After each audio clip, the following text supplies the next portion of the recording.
Yenga village is a small but strategically significant village situated in the Kisiteng chiefdom of Kailaun district, eastern region of Sierra Leone. Nestled along the Makona River, which forms part of the natural boundary between Sierra Leone and Guinea. Yanga has long been a point of contention between the two neighboring countries. In the past few days, discord regarding the rights owner of Yanga has flagged up once again.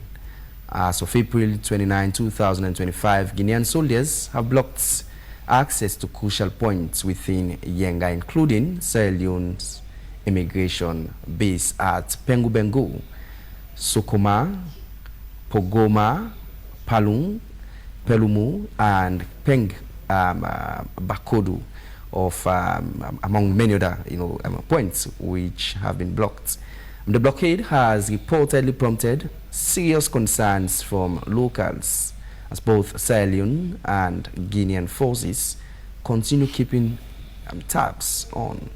So this morning, to discuss the growing challenges and concerns surrounding Yanga, we have in the studio Abdul Karim, who is Director of Communications at the Office of National Security, ONS, and also Alphonsus Bani, who is the Executive Secretary of Human Rights Defenders Network, Sierra Leone. On Zoom, we do have Abdul Fatoma, who is the executive, the Chief Executive of CHADI, which is a rights-based body. Nonetheless, gentlemen, it's a pleasure having you this morning. Good morning.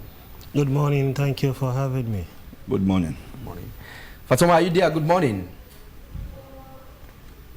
Okay, let's start off the conversation from, our studios. Abdul, I suppose of recent, ONS together with other partners visited Yenga. There has been conflicting opinion as to what's currently happening in Yenga. Help us paint a clear picture as to the realities at Yenga in terms of security and water view. Thank you very much. To summarize, what currently obtains in Yanga and its immediate environs is an uneasy calm. Residents in some of those communities are facing a lot of challenges. In fact, it was after we had received persistent reports of intimidation, harassment, and even extortion of residents in that community that prompted the joint deployment of Sierra Leonean forces, joint military and SLP, in particularly Sokoma, one of the villages. Although Yenga is the most talked about village, but there have been contention in several other parts. Within the Yenga general area itself, you mentioned Pogebendu, Waima, Fendu, and Sokoma. But beyond that, we had assessed that there are over 35 other crossing points where there are issues of border infractions between us and Guinea. And so the approach has been, whilst you work towards resolving Yenga, also consider doing a comprehensive resolution of all of these, just so that in the future, you might not have succeeded in resolving Yenga, and then there is a problem in the other areas, starting from the Milekule River, to Falaba, to Sanya, to Kisiteng, to Kono. We have these kinds of infractions between us and Guinea. And so, after we had received these persistent reports of harassment, we took an affirmative action that, in addition to the diplomatic engagements, let us also have our troops present in Sokoma, so that we reduce some of these tensions. This deployment seemed to have, undermined the chokehold that some of elements within the GAF forces, the Guinean armed forces, more so that they now resorted to close the border on their end, triggering a kind of a movement of people who felt insecure and came over to Kwendu. So currently, as I speak, there is an uneasy calm. Some people are still facing challenges, but we continue to have the engagement at local level and at the international level. Yes, we have had several calls from different organizations or individuals making various suggestions as to what should be done. Some are even recommending open confrontation. But when you look at the history of Yenga and the people that are residing there, it will be clear that these are one and the same people. Particularly on that axis, we have people in Nongoa. We have people, Nongoa is on the Guinean part of the border, over the Makona River. We have the Yanga town itself, or even Kwendu or Kisiteng. We have Foya in Liberia. These three conclaves are Kizi people. They speak the same language. Intermarriages have taken place. Their customs and traditions are virtually the same. And so sometimes, even though they are united in terms of all of these affinities, it is the external element, the deployment of external forces that brings unease onto them. But beyond the relationship existing among these people, Sierra Leone and Guinea are one and the same people. Naturally, God has situated us in the same soil. And in good and in bad times, we have been each one's keeper. The question of Yanga came after the war. During the course of the war, because of its strategic nature, Guinean authorities who had approached our government as to what they could do in supporting us in pursuing the war, also further requested that they use the Yenga for two reasons. One, to help us pursue the war internally, and to also help themselves in deterring any spillover of insurgency into Nongoa, which is in Guinea. But after the war, we now started having these kinds of problems, to have Yenga demilitarized, free from any military occupation, and what have you. And so some of the areas, the people that are making calls, are of the opinion, and I think also toe the line with them, that there are some economic advantages that some elements of the GAF personnel are taking advantage of. So, but we'll continue to hold the diplomatic options. All of what is happening is not on account of the lack of effort that have been made.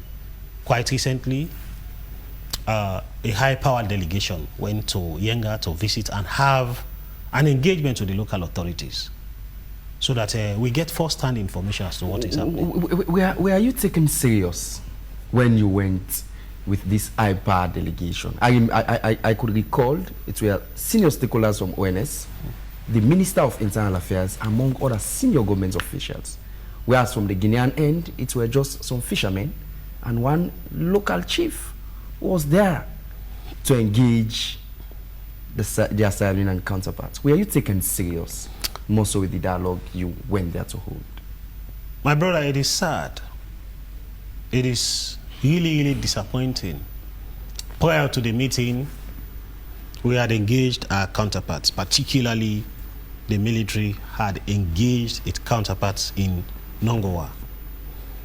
And it was the expectation that they will honor the invitation. Sadly, they turned that down, and we have little or no control over that. We spoke to the people that came to us, but the message has been communicated, and communicated effectively to the paramount chief of Nongoa, who brought in the delegation. Well, some people have referred to members of the delegation as fishermen and that kind of thing, but whether they are fishermen, but that was the way they introduced themselves. Yeah, whether and people they are boat riders and that kind of a thing, but they were brought in by the paramount chief of Nongoa as members of his entourage, and we spoke to them.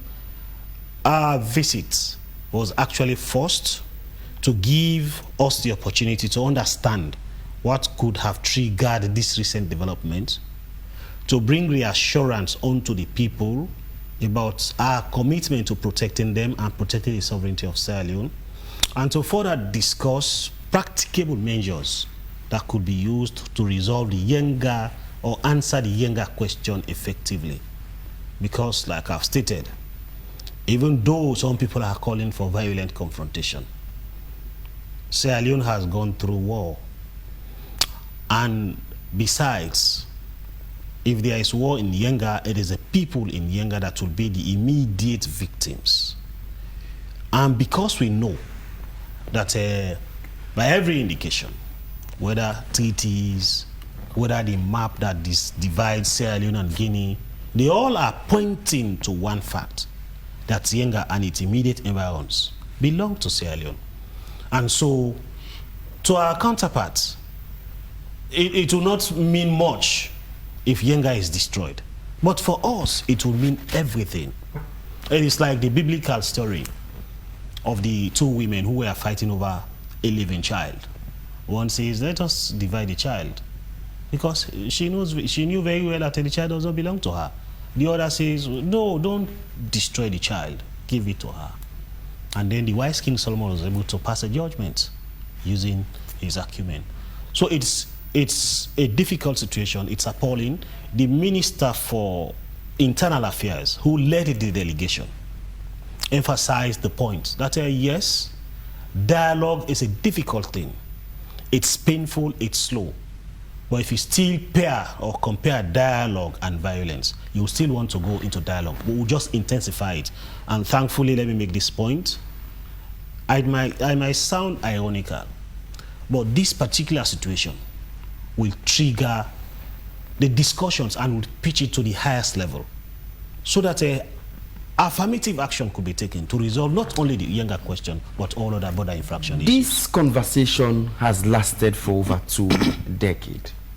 Alfonso, recently, just as you heard from him, Hyper delegation of Sierra Leone went there. Aside the delegation that went there, we heard from senior government officials who are saying that Yanga is under Sierra Leone's control, security at Yanga seem more than watertight, among other things. But the submission paints a picture as if we've absolutely lost grip of the Yanga situation. What would be your submission in terms of the current state of affairs at Yanga, Alfonso? I would say the situation in Yanga is really unfortunate and disappointing. Unfortunate in the sense that you know, you have your neighbor that came to your aid to help you, and the neighbor now occupies part of your house. That makes it unfortunate. Disappointing in the sense that whether by omission or just by less priority, successive governments have dragged the issue of Yanga to this level. When you look at the boundary issues between Sierra Leone and Guinea, I don't think Guinea will be thinking that Yanga is part of them, because the issue of the boundary demarcation in Sierra Leone and Guinea dated way back between 1882 and 1913, where France and the United Kingdom, you know, came together to do demarcation. And in those periods to now, I think Guinea fully aware and recognize the fact that Yanga is part of Sierra Leone. But Guinea, it seems as if Guinea was playing a game based on something like we refer to as the mind game.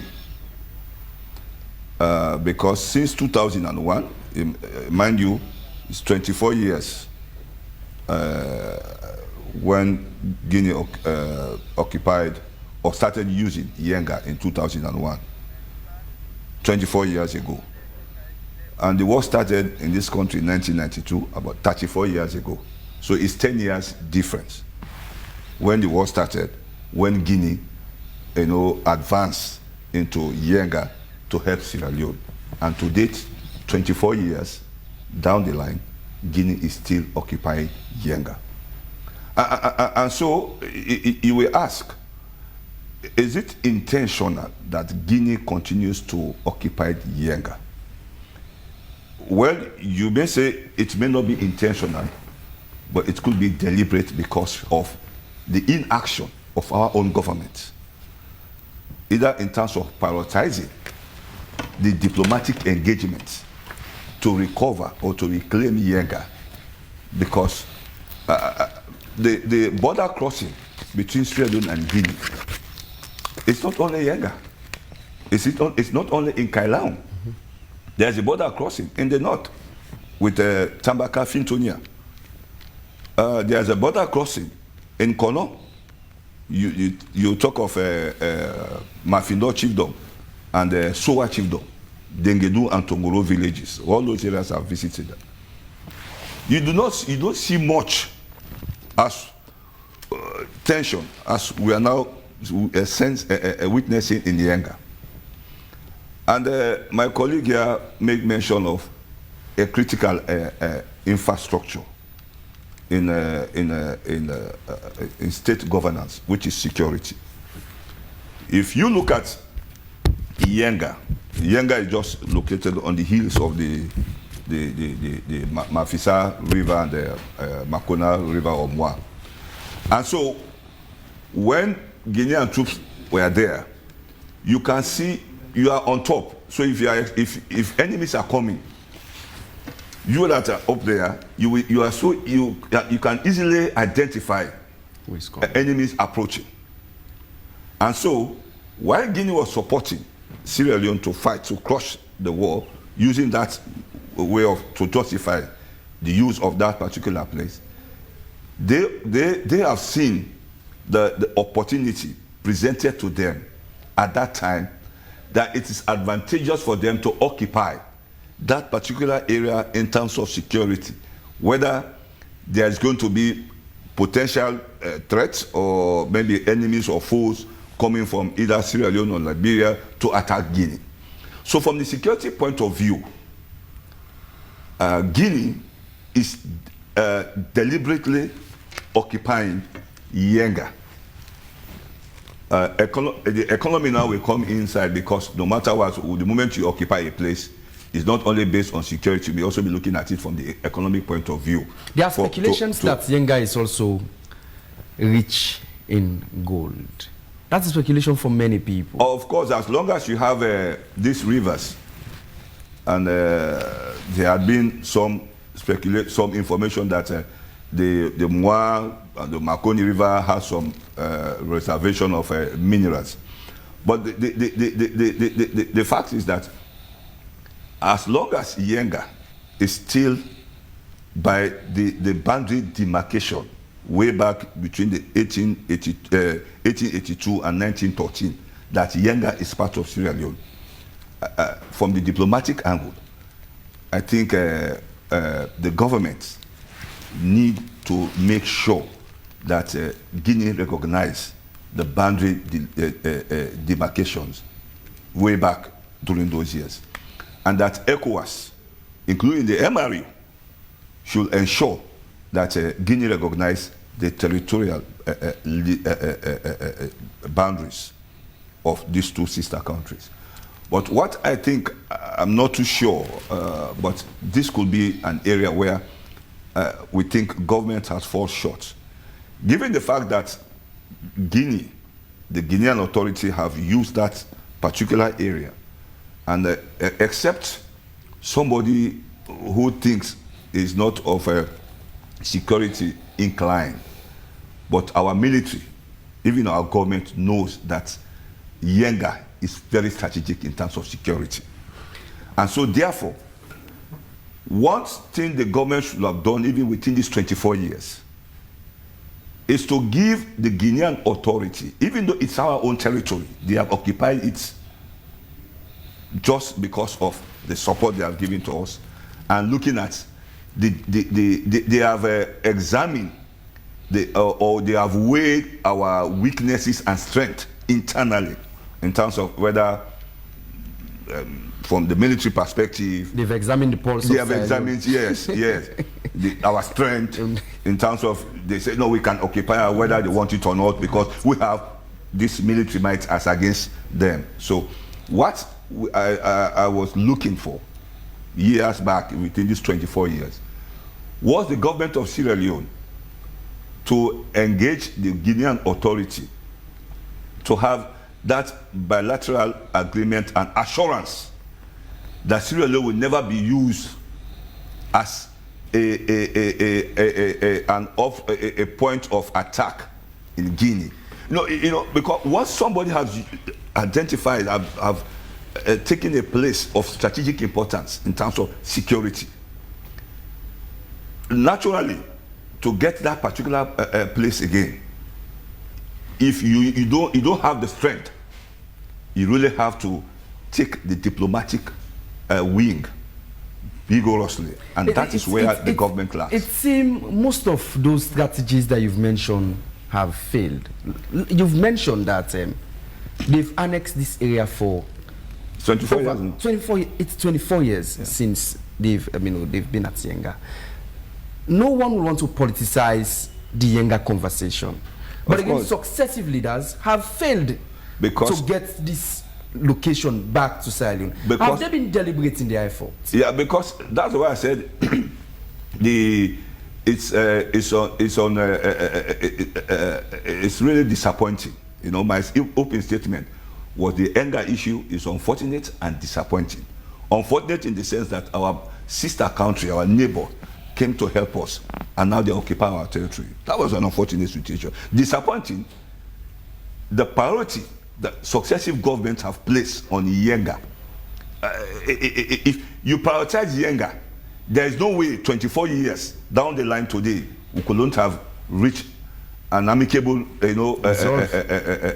solution to address this issue of Yenga, for Guinean authorities to understand, to see reason that Sierra Leone will guarantee your security, that Sierra Leone will never be used as a conduit to attack Guinea, or as an entry point to do any military invasion in your own country. And so once you have a security guarantee from your neighbor that has a very strategic point, then it goes a long way. You can also get Yenga creating an opportunity that you also have joint patrols in that area, so that you also build the confidence of your counterparts, that you will not betray whatever you have agreed upon. So creating those opportunities gives them the semblance to say, these people will not let us down. And to be candid enough, if you look at the current situation in Guinea, there is no way you think. I'm not speaking for the Guinean authority, but I'm looking at it from the security point of view. There is no way Doumbouya, currently the current head of state in Guinea, will let go Yenga, because in the first place he's a military person and he knows the strategic importance of Yenga, and because we don't know his thinking in terms of whether he wants to hand over power or he wants to continue in power. And so with those uncertainty, it's difficult for now. Precisely, it's difficult for now to say Guinean authority will let go Yenga. We've just joined Abdul Fatoma. He's on Zoom. He will soon join us in the conversation. But what will you say with regards to the incapability of the regional blocs in terms of one key aspect, which is peace and security? It is not. I will not blame the regional blocs. To be very fair enough, to be very fair with you, my brother, I will blame ourselves. I will blame successive government. When you have a problem, you have to be knocking at the door of those people you believe they can play a role. Don't say because I have complained, you are waiting for them. Keep knocking at their doors every now and then to tell them that this thing is very important. I don't blame the MRU, I don't blame ECOWAS, I don't blame the AU. I blame our government. That's why I said it's really disappointing. Abdul, I suppose you had wanted to respond to. Yeah, I wanted to make a few clarifications. on actions or inactions on the part of authorities, I would like to state that, like I stated earlier, that what is happening is not devoid, it's not on account of lack of actions. I mean, we are dealing with a counterpart that has his own ways of doing things, sadly so. But quite recently, in 2020 to be specific, the two countries, the authorities in both countries, established a joint border commission for the reaffirmation of the borders between Sierra Leone and Guinea.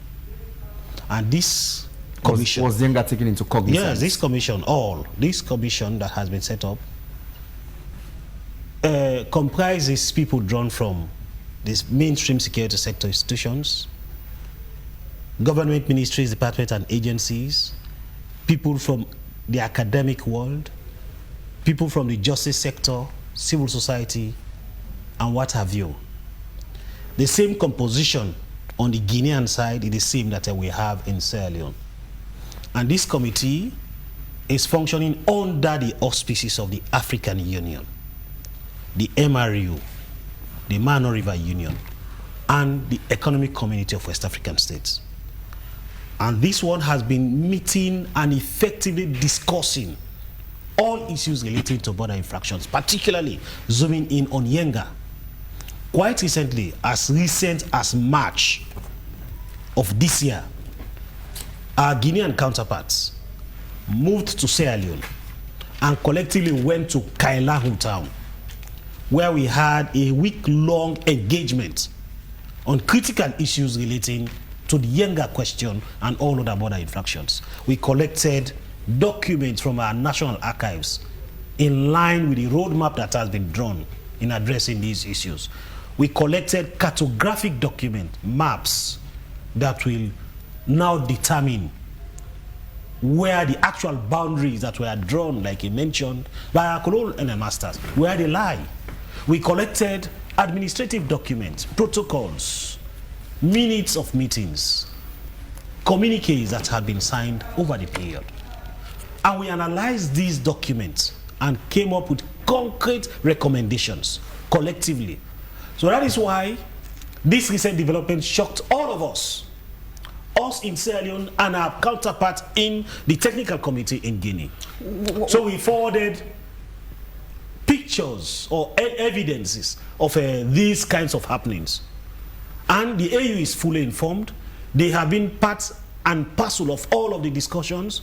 And the discussions are genuine. They are geared towards forging a formidable solution towards these problems. It is within this period that we still continuously received information, and credible ones, that our people are being subjected under intimidation, harassment by sadly some elements of the Guinean armed forces. That is what led to our deployment, and that deployment will continue to be maintained. By virtue of right, when negotiations of this nature are ongoing, places that are considered to be disputed areas must be buffer zones, demilitarized. But if our colleagues continue to hold on to Yenga, they will also come to Sokoma. Sokoma is even closer to Guinea than Yenga is. There are treaties that speak to the ownership of not only Yenga, but all of the other border areas, starting from 1885, 1882, 1885, 1911, 12, and 13. These were signed and they are documented. They are in our archives. They are in their archives.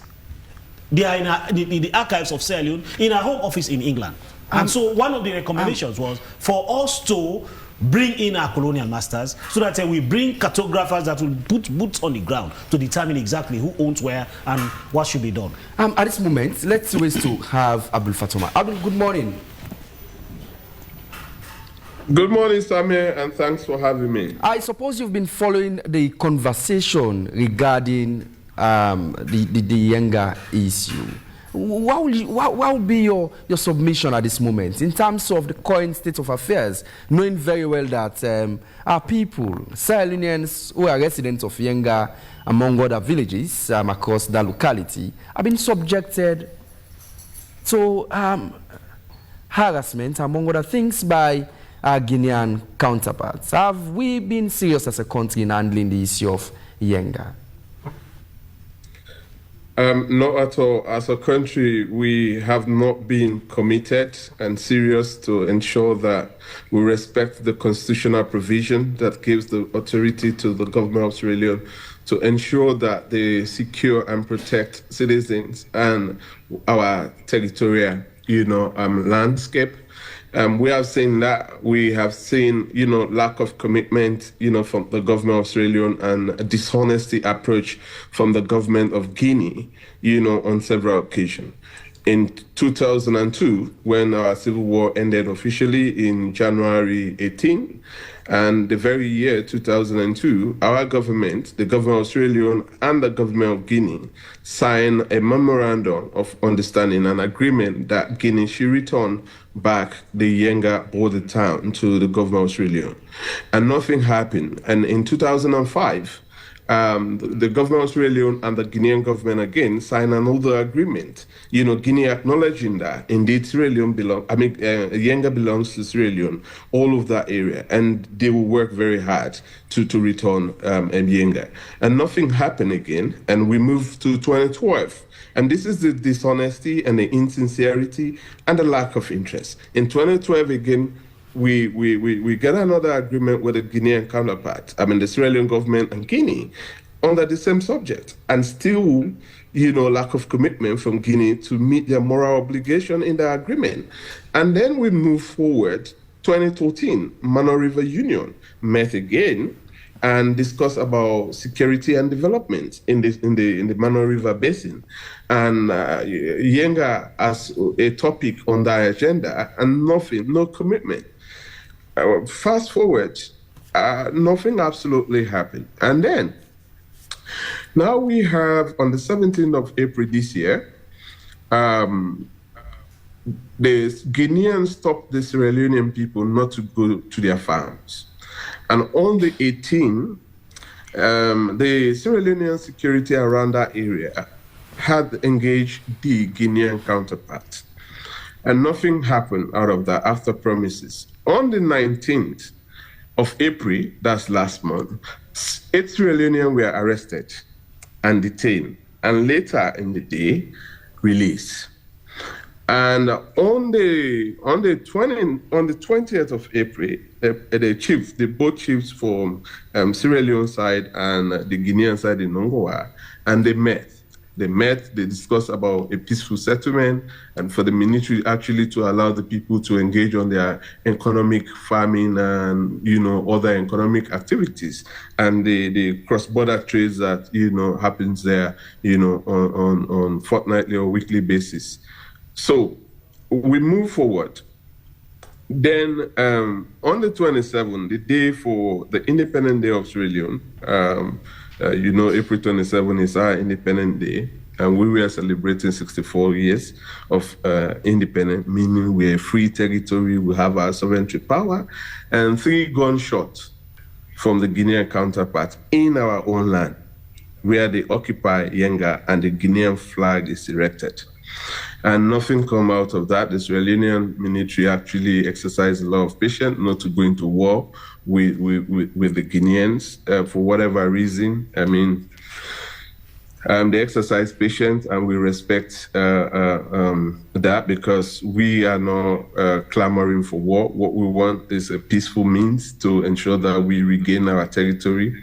Yanga belongs to Sierra Leone, and the government should do everything possible in a peaceful means to ensure that our people in that part of the country are protected and they are free to move around and do their business like any other place in Sierra Leone. So within the 27th and the 28th, Sierra Leone deployed military personnel, security joint force personnel.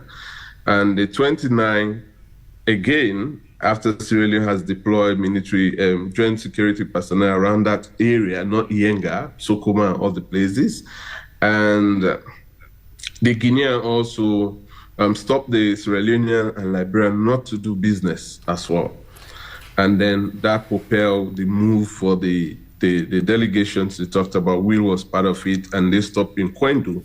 And our team, Chadi team went to as far as Sokoma, where the Sierra Leone put up the flag and to just send a signal that Sokoma, as Yenga and others, all belongs to Sierra Leone. But our disappointing is that we have Yenga, where our authority, we are not allowed to enter into Yenga. And even we have the presence. Yes, Fatoma, Alphonsus did mention that the Guineans seem much more deliberate in their action not to let go of Yanga at this particular moment. In your estimation, of course, you were there and you had first-hand information as to the current situation. Where do you think the problem lies? I was not there, but our program officer was there. When I mean we, the organization was there. Sure. I was not the person who was there, but I was fully briefed. But we started monitoring the process since this 17th, and we started speaking to youth leaders, chiefs and women, journalists on the ground within that vicinity, and we talked to the security personnel. So we collect first-hand information, and we were on the ground. We also talked to people. So to a point, a group of young people and women also told our team that for the past 3 days, by the time we were there, they were not really happy, but now they feel relief. They have seen, some amounts of soldiers, and they used to see 1 or 2 Sierra Leone soldiers, coming in, assuring them that they are fine. This is their country. They don't need to worry. But giving you the historical background since 2022, 2002 to date, it clearly shows that Guinea, doesn't respect their own moral agreement, and they also lack respect for the government of Sierra Leone and the people of Sierra Leone. Because if I'm in moral agreement with you, I fail to meet that obligation. It's because of I lack respect for you and I don't respect myself. Because if I respect myself, I have to make sure that I meet my obligation, based on what we have discussed and what we have agreed jointly. And not once, not twice, but on several times. And then, my colleague there, Alfonso, was saying that we don't need to blame the Mano River Union. I would just want him to tell us, the people of this country, that what is the importance of us having Mano River Union? What's the importance for us having ECOWAS?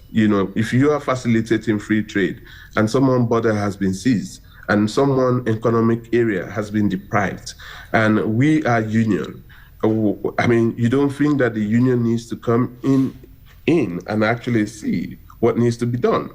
And if you're a family member and 2 of your siblings are really fighting, and you never enter into that fight, and you didn't play a sincere role into that, and whatever happens, you think you are not to be blamed. You don't need to share the blame. I actually don't get that one clearly. Maybe I might be missing it, but he may clarify to us, not only me, but the people of Sierra Leone. But what I know is sure, previous government, the Tijan Kaba government, the Anas Krumah government, the Mada Bio government, for now as I speak, they have woefully failed us and failed the provision in our constitution, chapter 1 and chapter 2 of our constitution, in terms of protecting our territory and ensuring that the security of our people. It doesn't mean that Freetown is highly securitized, Bo is highly securitized, and some part of Sierra Leone should be under insecurity. No, that's not what we want. Yenga belongs to Sierra Leone, and Fatoma, the people who are...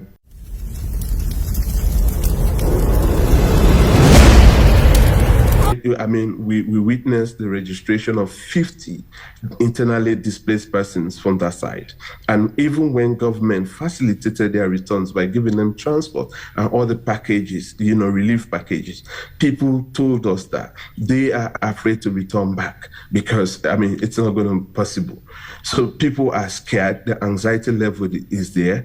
We cannot continue to be on this. For the next 20 or 40 years, we have already spent more than 20 years. Our people are actually suffering and struggling.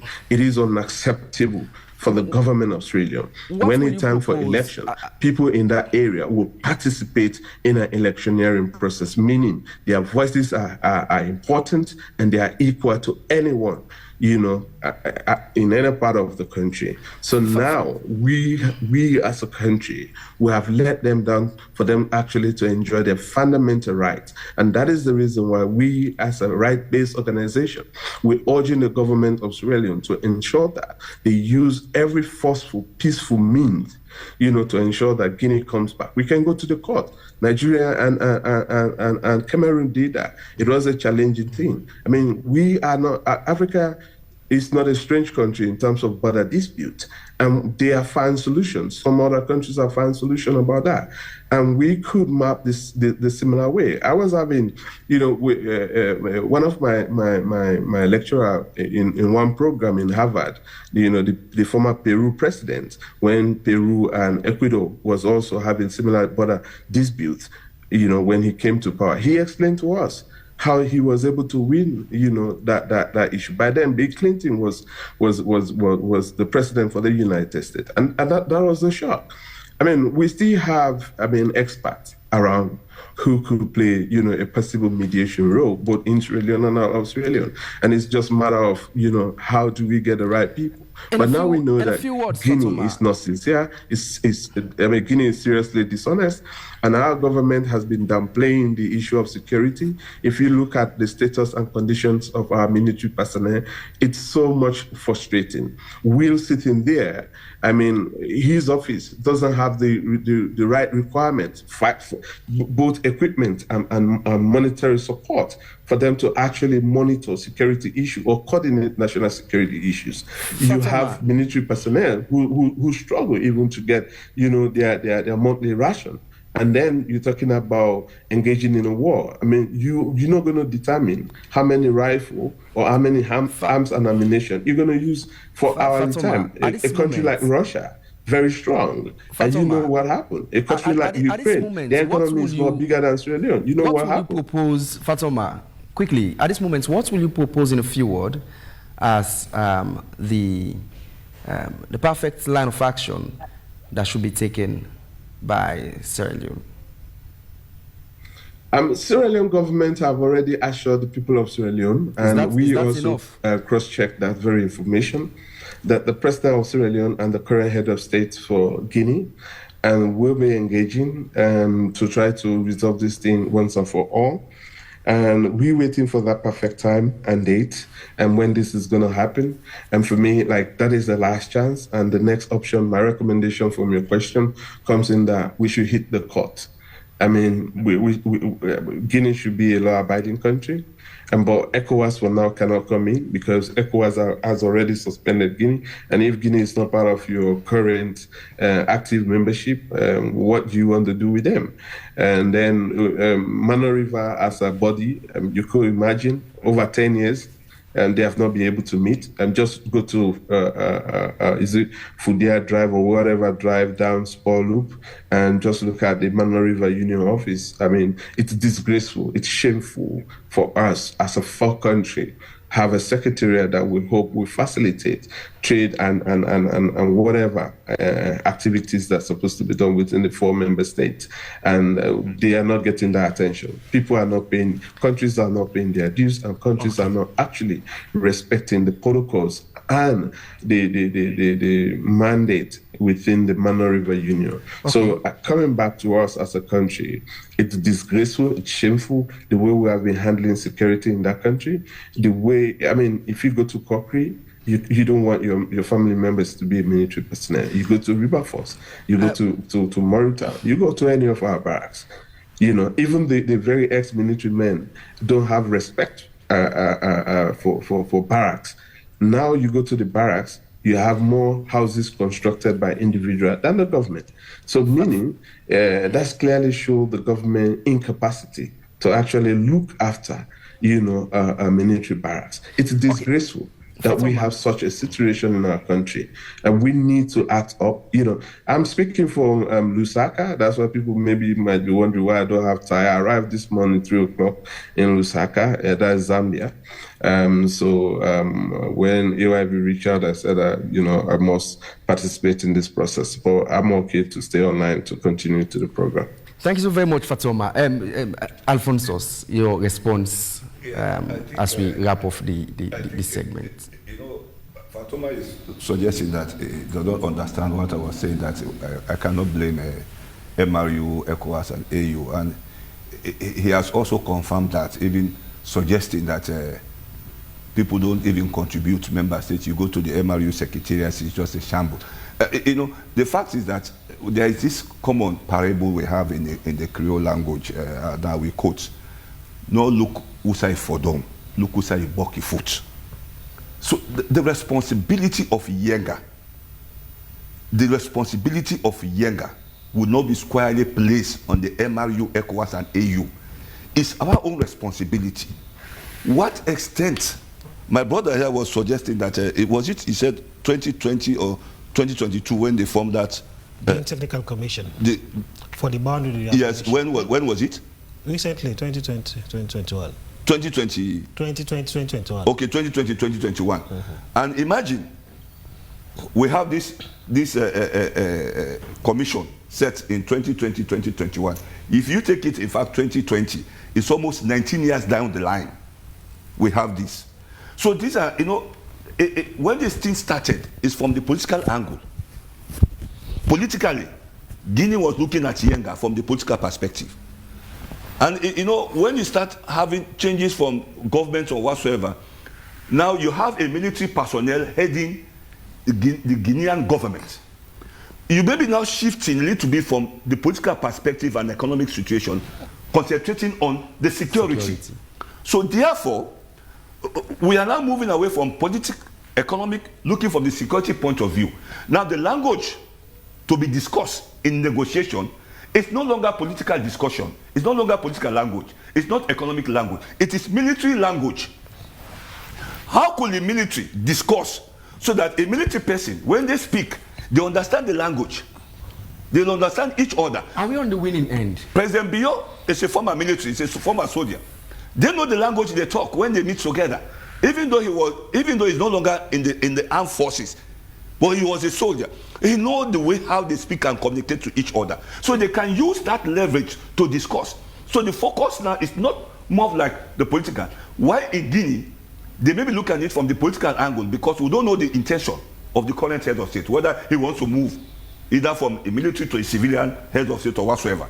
So it combines from the political perspective and the security angle. So when they discuss politically, they have to discuss using the military language, how military communicate to themselves that makes them understand and comply and agree into terms. That's what this current government, Madabio as a former head of state, need to employ in making sure that Doumbouya, who is a current military man, understand their own position. So they look at it, their engagement should be focused from the security point of view.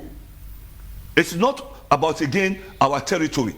So Sierra Leone engagement with Guinea should be focused purely based on security perspective. What could be the security opportunities for both countries with regards to Yanga? And that's the focus. And that's why I think they need to cheat. Should Sierra Leone resort to the alternative of going to court? Yes, it's open because we also have opportunities. There's no way we can go to war. There are several reasons. And one, we have experienced war. We know the bitterness of war. We know the impact that war will create. And secondly, the current situation in the country is so dire that you even go into war, you're adding more problems, more hardship on the citizen, because people will be moving from one point to another. All those things internally displaced when there is war. So it's challenging. And the other aspect is that what is our military strength in terms of equipment, personnel, and whatsoever in engaging our counterpart, our Guinea. So to me personally, I don't envisage we go into war with Guinea. In fact, it will add more tension. But if we engage in constructive dialogue, we speak the languages of each person. The current president in Guinea is a military man. Our president was a former soldier. Let them speak the military language. They know it. And believe me, when military personnel are discussing, it's different from when politicians are discussing. They understand each other. They understand when this person said this or this particular word, they mean it, and it will work. I think they need to employ that. Abdul Karim, is it that we are yet to utilize this avenue Alphonsus is just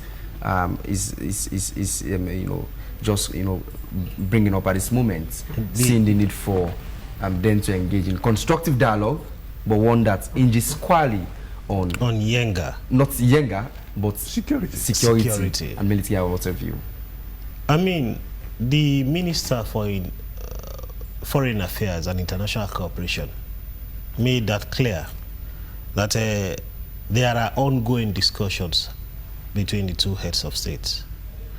But Samuel, I tell you, we can understand the frustration. We can understand the passion, the emotions, and the concerns on the part of every Sierra Leonean, including particularly people that are residing within the Kailaun, Kisidom axis. For them and most people, as long as the status quo continues to exist, they will understand nothing until Yenga and all other areas are delivered. That is fully understood. But I would like to state that the efforts have been serious, they have been intensive, they have been formidable, and will intend to make them sustainable and effective. Maybe this recent development will pitch the discussions further higher than what we've been doing. Currently, there is now attention drawn to Yenga from all levels, at local level, national level, sub-regional level, and even international level. The Mano River Union that has been mentioned was part of the discussions. During the war or immediately after the war, we had these joint cross-border confidence building units that were having meetings across countries, Sierra Leone, Liberia, and Guinea. These units were very much effective and formidable in deterring these kinds of developments. Sadly, because for want of resources or some other administrative reasons, the joint border confidence building units have collapsed. So in the discussions, it was a recommendation that these units be revitalized, be reactivated, so that they will not even have the need to have military presence or police in civilian communities of that nature. What should be obtaining there should be the normal course of action. If you have military deployment, it should be jointly. Military from Sierra Leone, from Guinea, from Liberia, manning the borders. They do cross-border activities to deter the activities of criminals. It is in these kinds of situations, in these kinds of rancorous situations, that you have criminals now taking advantage to peddle or do all kinds of illegal activities. So that's the reason, beyond even issues of sovereignty, it has a lot of security implications. I appreciate the point that maybe there could be some reasons that meets the eye for which Guinea is refusing to let go Yenga. Yeah. But I don't think that for any reason Guinean authorities should be wary of Sierra Leone being used as a launch pad for any insurgency in Guinea. Because we know fully well that any disturbance in Guinea will be disturbance in Sierra Leone. When there was disturbance in Sierra Leone, it affected Guinea. Right. The influx of people to Guinea that became refugees caused a lot of discomfort. With this current situation, I tell you, whilst people in Yanga were running towards Sierra Leone, Kwendu, and its immediate environs, people in Nongo were also running towards Wekedu. So what that tells you, it tells you that we all have obligations as countries to to ensure that peace prevails. It is not only affecting Sierra Leoneans, it's also affecting people in Guinea. Abdul Karim and Alfonso, so I want to say thank you so very much.